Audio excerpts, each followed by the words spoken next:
Alan Wake on the Xbox Series X, or Alan Wake 2. Big fan of the very first game itself. Played it, I believe, from start to finish more than twice, and I just love the whole concept of Alan Wake, and the news of Alan Wake 2 got me massively excited. I'm gonna cover up this bit because that's where I put my score. Lots of notes to go through itself, and we've also got the review template. Well, is Alan Wake 2 worth your money? Is it worth going for? Is it worth playing? That's the whole point of this review. It's my own personal opinion at the end of the day. You don't have to believe me or trust me. This is just my take on it, and let's just break it down. Template is open, and the very first thing that we always look into in any review, the very first aspect that I like to look into myself, is the choice of music used. The soundtrack to Alan Wake 2 is absolutely phenomenal, absolutely fantastic, and there are massive segments throughout the game itself where the music goes absolutely hambo, and it got me excited, it got me pumped. There was a fantastic segment midway in the game where the real actors stepped into the spotlight, and it made us laugh. We absolutely found it fantastic to watch. So honestly, I can't fault any aspect of this game from a soundtrack audio perspective.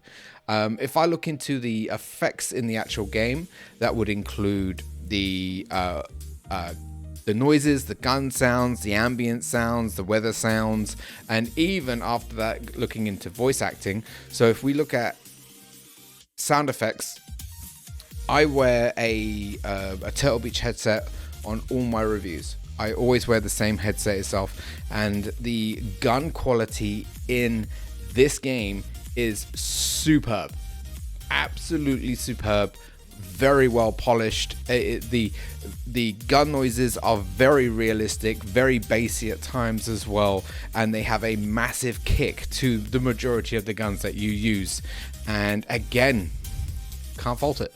I can't say anything bad about it at all. When it comes down to the voice acting, now this is very important because this is a narrative game. There's a lot of talking, there's a lot of story writing, and it was perfect. It really was. It was absolutely perfect in my opinion. I cannot fault anything from a audio perspective in this game, and that's just where I'm going to leave it. The next thing that I look into is the graphics, texturing, and weather effects. So the very first part, graphics. Did the graphics work for this game? Now, I don't care if this is a black and white, pixelated, retro style looking game. That's not gonna sway the review for me. It's whether or not that the graphic engine that they chose to use and the details that they worked on, did it work?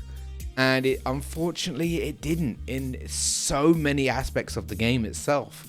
The Xbox Series X version of the game allowed you to put it in either performance frames per second or quality, which is full on gorgeousness, and you get to choose which one you want. And we did test out the high quality mode in the game, and it was rendering really badly for a start. There were massive frame drops within the actual game feed itself. We dropped it down to performance mode, and though you could tell the difference between the two modes visually, you could easily see the difference. The game ran very smoothly and worked very well in performance mode, so we left it on that one. But there were a lot, and I mean a massive amount of texture glitches, black squares, big rectangle ones that flashed up on the screen as well, floating objects that seemed to be possessed, a magic coffee cup that went for a walk. We did around about 5 streams in total doing 29 hours, and in every single stream that I showcased this game, there was some form of visual glitch, visual bug, NPCs merging into walls. It's not polished. And I'm going to be completely honest, they needed a little bit more time to roll down some of these polished effects within the game itself, because it's one of the biggest ruiners of the game, if that's the right way of saying it. We actually got soft locked twice, where the textures prevented us from exiting a certain situation, and we couldn't actually continue the game. We actually had to shut the game down and reload, and it solved the problem, don't get me wrong, but no player should ever have to reboot their game to get themselves out of a stupid soft lock just because the textures cause the character to get stuck. It's pretty bad. And we did have 2 full game crashes as well, where we were doing our thing and the whole game just shut itself down. Now, when it comes to these sort of errors, I do look on the forums as well. I do like to do a bit more research, because I want to make sure it's, first of all, not happening to me, and only me, because if it is happening to me and only me, it could easily be a console problem, but it's not. There's actually a massive forum with a lot of problems from all angles, and I'm not talking about just Xbox. I'm talking about PlayStation 5 and also on Windows too. There are a lot of visual glitches in this game that do need to be polished and do need to be fixed, so the game actually runs and looks better when players are playing it. During the course of reviewing the game, they did roll down 2 patches. The very first patch that they rolled down was just under a gigabyte, so I didn't think much of it. I'm guessing that they just worked on a few of the actual aspects of the game to make it work better. The second update that they rolled down, which was, I believe, yesterday, was over 7 gigs, and Panda went through the notes, and there were a lot of fixes being pushed down, and that's great. Don't get me wrong, that's absolutely great, but all of that stuff should have been rolled down before the game was pushed out. We still, even in 2023, we still live in an era of gaming where games are being rushed. They're being pushed out the door too quickly, and the developers are relying on patches and fixes to be rolled down over time to repair the stuff, and that just doesn't sit right with me, to be fair. Honest to God, I would be happy if the game was delayed 1 more month, just to make sure that the experience was better polished, in my honest opinion, and so I can enjoy the game more. So I'd be happy to wait, but it is what it is. In terms of the weather effects, there are quite a bit in this game.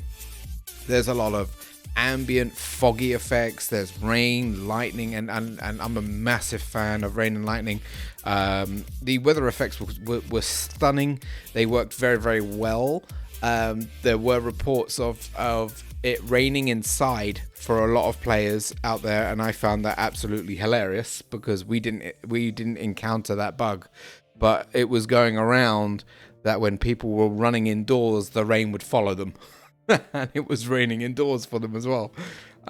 So again, more polishing, more fixes need to be rolled down as soon as possible, so the true experience of this game gets to be enjoyed, instead of the buggy experience that it is right now. Glitches and bugs, I have already capped a few of them, but there are more, and I'm going to actually leave that segment because I've written quite a few of them down, so we will come back to that. Character model design, I can't fault it at all. If you are a big fan of games like Until Dawn, where they actually use realistic actor animated faces, the game is absolutely stunning in that respect. Alan Wake looks fantastic. Saga looks fantastic. Tim and Casey look absolutely fantastic, and all of those are actual big stars as well, either in the story or movie genre itself, and I can't fault it. They all of the character models looked absolutely fantastic. The enemy models, they weren't that bad. They weren't that great, but they weren't that bad. There was a few very, very weird animated enemies, quite freaky looking as well, and they were quite cool. I just feel there just wasn't enough of that. You were fighting a lot of the same enemies over and over and over again throughout the entire experience of the game, and they could have done a little bit more to throw in a few more freaky type enemies. Just, I mean, a bit of style like Silent Hill enemies, or maybe even Evil Within sort of enemies as well. But again, that's just my take on it. Gameplay and mechanics. If you played the very original Alan Wake, they've actually remastered it now. So if you can actually get your hands on the remastered copy and play that, you know exactly what you're going to get yourself into. It plays off as a third-person aspect. So you do get to see your character almost fully, to be fair, over the shoulder camera, like Resi 4 style. And the inventory box that the characters use, they're on screen, so you can actually see everything. You can actually line it all up. It's like, again, Resi 4 is a good example, but it's live. It's all done live. It's not done paused. So an enemy could be smacking you around while you're sorting out your inventory. You can also quick allocate healing, your weapons, or even your flares and grenades and stuff like that to hotkeys. Either double up, double left, double right, or double down. You choose which ones you want to go to. So you just, when you're in the shit, you can quickly switch to whatever you need to help you get out of the situation. I'm trying to think. Do I describe it as a first-time player in the series, or do I describe it as someone that's already played the first game? Because I honestly wouldn't recommend anyone touch this game whatsoever unless they've played the original, because it's all connected. It's one humongous story. So if you want my honest opinion, I would completely avoid playing this game until you have sat down and either played the original or even the remaster. Go with the remaster because it's probably going to look absolutely stunning, and I know I've definitely picked it up, so I will do a playthrough of it at some point, which will be my third or fourth run at least. But gameplay it's very simple. It's not very, very difficult. You have a weapon and a flashlight, which you technically use throughout the entire game. Your flashlight is your god weapon in a way, because it helps you fight back the shadows and it helps you fight back against the monsters. And that's all I'm really going to scratch on, because go play Alan Wake 1 if you haven't done so first, and then you'll understand the mechanics of 2, because they're extremely similar. You can upgrade your weapons in the mind space, which I absolutely love, but again, when your character goes into their own mind space, because Alan has his mind space and Saga has her own too, you can get whacked outside of the mind space and beaten up by enemies. So you need to make sure that you do it in a safe spot. You make sure you're either under a bright white light, because that protects you from all the shadows, or make sure that you're in a save room, and that way you are completely protected. Save often. I would highly recommend save often, because there are still a lot of breaking bugs in the game, and a lot of the time when we had to reset, we had to redo a lot of what we had already done, and it was a bit of a time waste. But it was nothing massive to make me put the controller down and go, no, I don't want to play this game anymore, because there are some auto saves within the game too, which do help you too. Yeah, I'll keep it there for that aspect, because again, I wouldn't want you to jump into Alan Wake 2 without playing the first game. Replayability and game difficulty. There is replayability in this game, because there are a lot of things that you can do in terms of finding collectibles, finding new weapons. To give you a quick one. You've got lunch boxes that you can run around on all the maps to try and find. Those lunch boxes contain items that help you upgrade your weaponry in your safe mine space.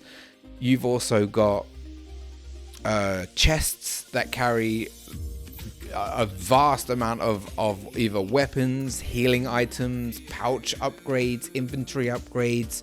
There are rhymes that you need to try and figure out, which will earn you unique charms that Saga gets to equip, 3 of them, and those can help her in some way, either to help her find even more resources, to help her stun the enemies more. So you can play around with those as you will. The one that propped up the most was the coffee mug, which pretty much protects you from a killing blow. So you get to retry during the fight, and if you die, you're revived again in a way, but then you've lost it. So if you're struggling, make sure you utilize those, because we did. Well, we wanted to do it for an achievement. Once the achievement popped, we never used one after that. The game, in my honest opinion, gave me far too many resources, far too much ammo, far too much healing, far too much flares and explosive device, to the point where I actually had to discard or bin those items because I had no room to put them. The storage in the game itself is a little bit weird.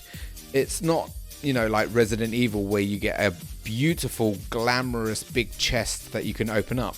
The storage in the game is a shoebox, which is, again, pretty weird and very unique. I've never, ever seen that before. And that has probably around about 3 times the size of your character's inventory. But once it's full, again, if you're playing through this game and you're managing to do pretty well, because the enemies drop a massive amount of loot, you'll have to make the decision of what loot do you carry forward and what loot do you discard and just delete. So good luck with that decision. So the game definitely has a lot of replayability in it for both Alan's side of the story and both Saga's side of the story. Now, what's fascinating about the game is the game allows you at any point to change the character that you're controlling. So you start off using Saga, and then when Alan Wake is introduced into the story, because obviously it's an Alan Wake game, the gameplay shifts to him. But the game will come up with a prompt and will let you know that at certain points you can actually switch between the 2 characters and progress which character that you want to do first. And I tried to make it fair. I tried to make it do 1 chapter for Saga, 1 chapter for Alan, 1, all the way up until I finished the game. And it worked pretty well, to be fair. It really did. It worked pretty well. But it's your choice. You make the call, do what's best for you. You might find one character more enjoyable than the other, but again, play as you want. It's completely up to you. Game difficulty, as I scratched on it a little bit just then, I personally found the game easy all the way through up until a certain scenes that got a little bit rocky. And one particular boss fight itself that got very, very overwhelming because you got music blasting at you. The music's amazing, by the way. It's so good. But you've got enemies flying at you left, right, and center, and you're shotgunning one of them. You're sniping another one. You're crossbowing another one, grenading another one, and it just gets crazy. That's where I died the most. But the checkpoint reloaded and we continued straight from where we left off, so it was absolutely fine. So I think you'll be fine. I do, even with the amount of resources that are in the game, I think you should be okay. But there isn't a melee weapon. I know your character can do a melee swing, but it would have been nice, in my opinion, if I could have given Saga, the FBI agent, a nice melee weapon of her choice, and maybe Alan Wake give him a melee weapon of his choice as well, something a little bit unique, something that can actually do good damage and has a bit of range to it, instead of you just swinging your arm with your flashlight in it. That was kind of meh to me. Any game customization and stats building, it's not an RPG. So don't, you can't level up your health, you can't level up your defense, you know, you can't perk your character in that way. As I said, you can use charms to boost Saga, and in Alan's story you find power words which are scattered around the level, which help perk up Alan Wake to make him even more stronger in certain aspects, maybe boost his health a little bit more, boost his stagger a little bit more, etc, etc. So both characters have the ability to be better than themselves, but it's not like an RPG way where you can boost your health, your stamina, your defense, your magic and stuff like that. There's none of that in this game.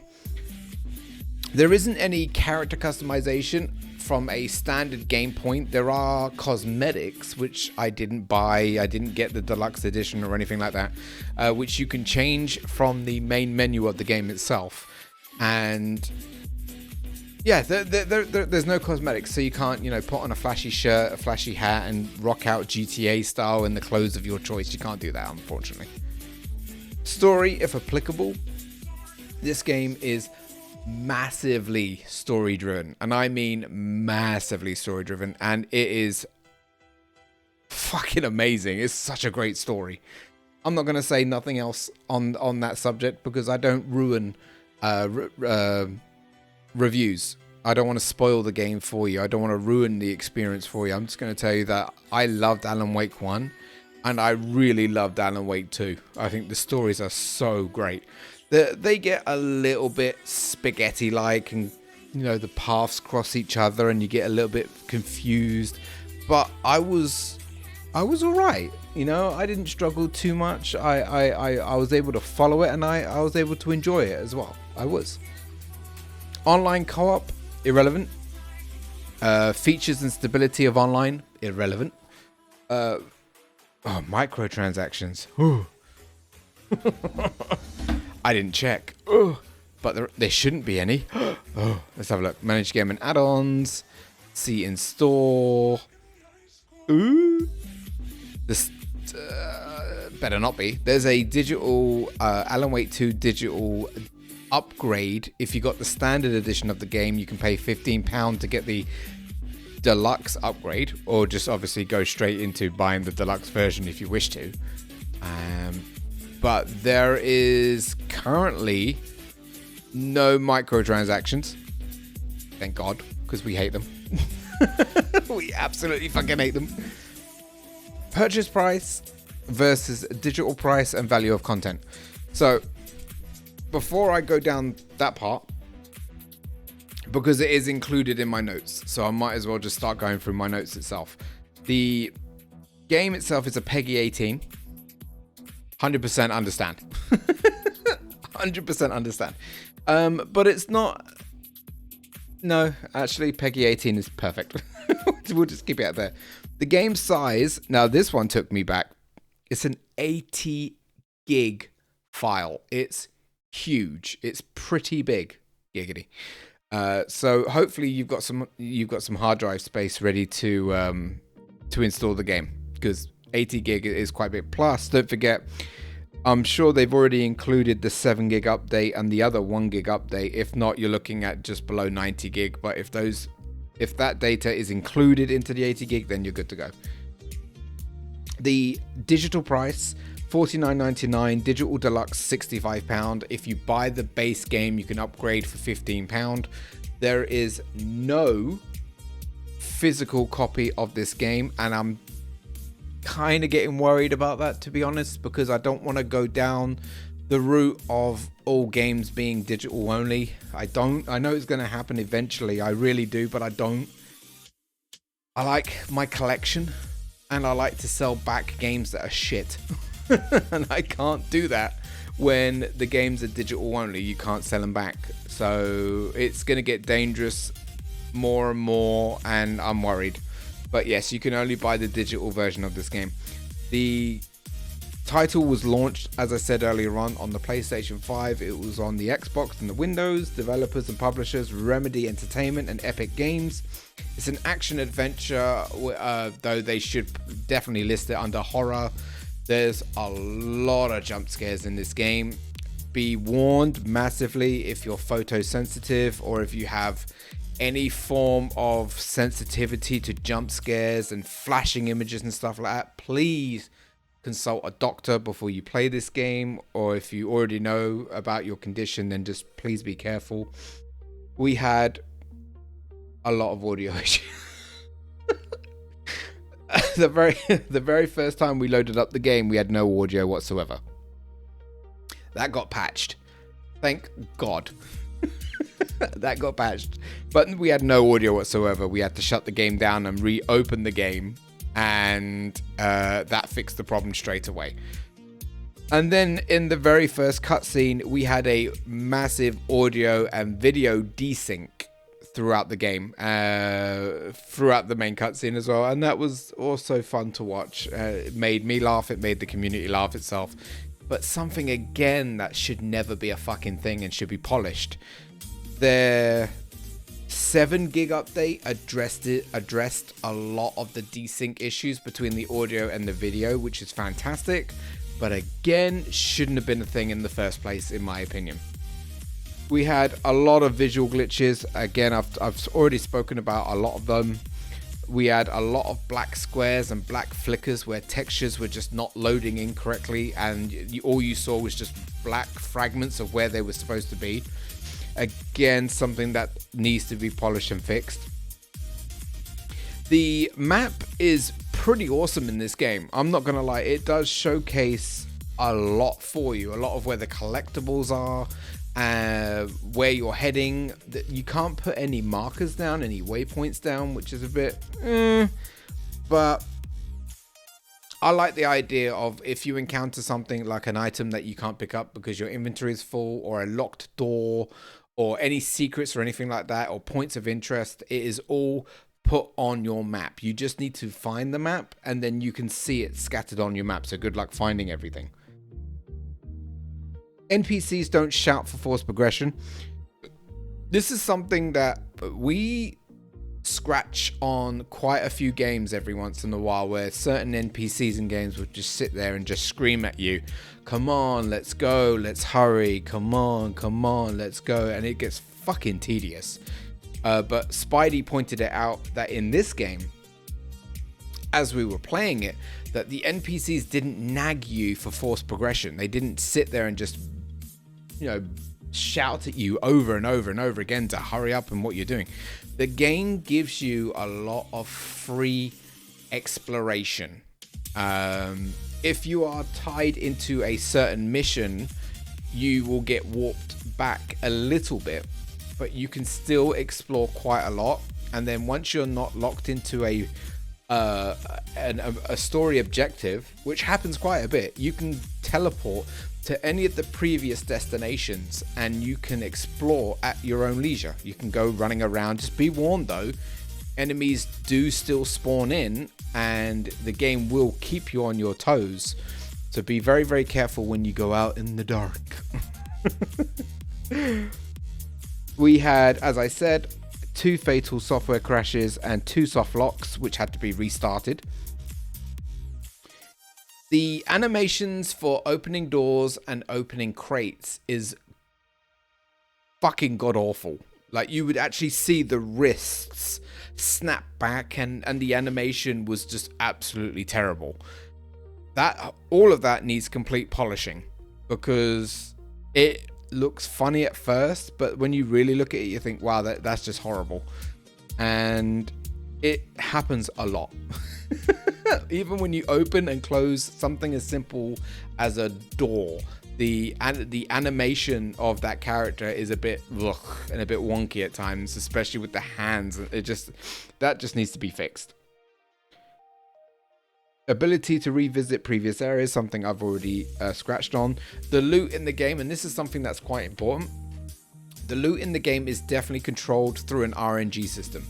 We tested it out. We opened up items and then we reloaded or died, opened up those items again, and it was different loot inside. Also, enemies randomly drop loot as well. You could kill 5 or 6 enemies and get nothing. Next minute you go into another area, kill 5 or 6 enemies, and there's loads of loot all over the floor. So I don't know if the game is constantly monitoring your inventory and dropping the loot that you're burning the most to compensate what you're losing, which kind of actually makes sense because I was picking up a lot of the things I was always using. So I like it as a system. It kind of works, but it was obvious it was RNG. The game to real life transition in the game, and what I mean by that is throughout, I'd say easily about a quarter of the game, maybe a little bit more, the real actors, so the real Alan Wake, the real actors that play Saga and Casey are in the game. So that it's like watching a movie, and they actually participate so well in the game. It is so cool to see that. I can't fault it in any way. It was such a great idea to do it the way that they did it, especially again the level with the music band. It was absolutely freaking awesome, and I got a massive laugh out of that, and I know a lot of my community got a massive laugh out of that as well. The 1 gig update that was pushed down, then the 7 gig update that was pushed down. We got soft locked also in our mind space as Saga. We were portfolioing. That's probably not even a word. We were working on her evidence board. I'll do that instead. And throughout the evidence board, while we were time stamping everything and following the evidence path, the back button and the exit button disappeared, and we couldn't back out. And this was about 20 something hours into the game. I know how to back out of the mind space, and the game just completely softlock on us, and we had to reload the whole game and then redo that entire segment again. And I saved in between just to make sure I didn't mess things up. But I really liked the FBI's mind space, or Saga's mind space, where you were able to pan out her evidence board. But I could see a few issues there that they would need to polish just to make sure shit like that doesn't happen. Other than that, a lot of what I've got written down at the bottom is codes and passwords and riddles and rhymes. I'm not gonna lie, I'm not the best person at maths, and I don't sit there daily going through riddles and rhymes, and I'm not, there is quite a bit of it in this game. Make sure you do keep a piece of paper and a pen beside you, because you will probably want to write stuff down, write codes down, write symbols down, and it will really help you throughout this game. It truly will. Other than that, what it rolls down to is scoring and would I recommend this game. But I do want to scratch on one of the things. Now, this may be very controversial, or this may cause, I don't know, a debate in my YouTube video when this gets uploaded. This game, from start all the way through to about 95%, was never ever about race, color of skin, or anything like that. It's about Alan Wake, the story writer, Saga, and her adventures with Alan Wake. And it was never ever about race. Yes, Alan Wake is white and Saga's dark brown skin itself, but there was no race ever thrown in until about 95% into the game, when Saga made a white comment about one of the characters in the game itself. And I don't know, that just didn't sit well with me, because if it was the other way round, I could see a lot of people having a massive issue about it, and then maybe calling Alan Wake as a game racist. It was just an unnecessary comment that she made in the game that honestly she didn't need to say.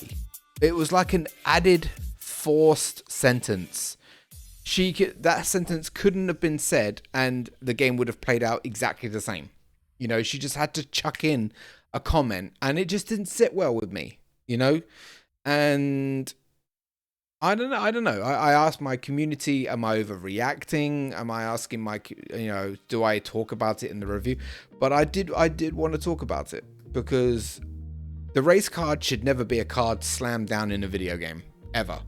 It doesn't matter what color of skin you are. It doesn't matter. We're all humans. We need to love each other. We need to do better together. You know, we need to stop with the race and all that shit.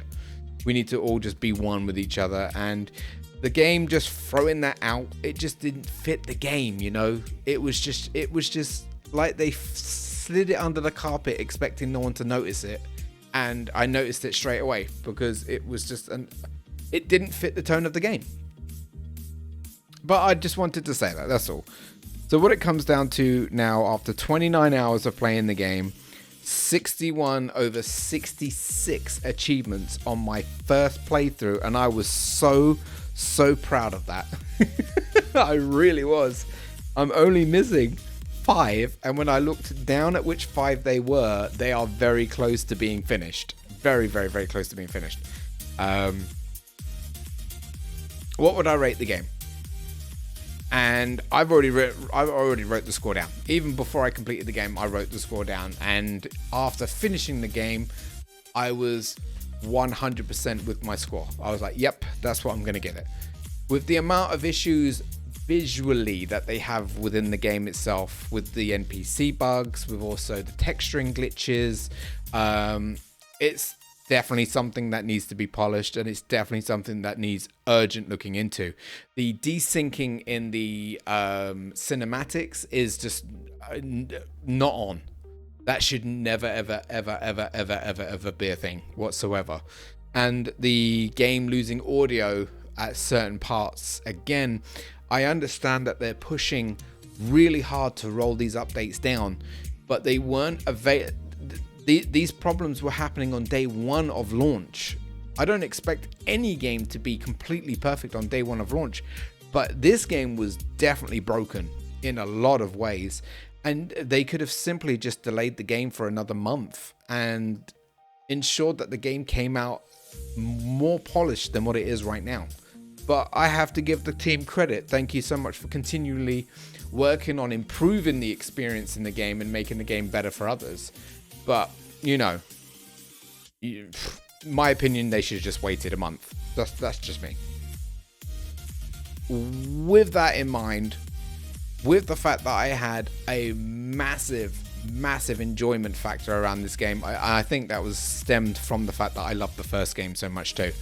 I'm happy scoring Alan Wake 2 on the Xbox Series X a very positive high 5 8.5 out of 10. It's just there are a lot of issues in the game that just didn't sit right with me on the yeah, it needs polishing, a lot of polishing. So 8.5 out of 10 is what I'm happy to score Alan Wake 2, and it is a game I would definitely recommend buying and playing, but do not do that until you've played the first game first. That one comes first, this one comes second. If you end up not liking Alan Wake 1, then you're not going to like Alan Wake 2, because it's one gigantic story, as I said, and they play very similarly. Yeah. But yeah, guys, I really hope this review has taken a lot out of me for sure. As I said, 5 straight streams, averaging 5-6 hours each, and just pushing, just under 30 hours of pure content. And I hope you enjoy the review, and it's just my thoughts and my opinions and just my point of view for Alan Wake 2. If you did, please give the video a thumbs up. It would massively help the channel. Put some comments down there if you want. Tell me how much of a dickhead I am. I don't care. Just give me something. I don't care. And if you want to catch me live doing this, I am currently over on Kick. My links will be in the video down below, so click away, create an account if you haven't done so already. Come spread some love over there, because we're doing very well over in Kick and I want to do better. The next review is already lined up, so we're going to take a little bit of a break and then we're going to crack on with the next review, and I hope to catch you there. Have a great morning, evening and night. Have a great one, and I'll see you in the next review. Bye bye.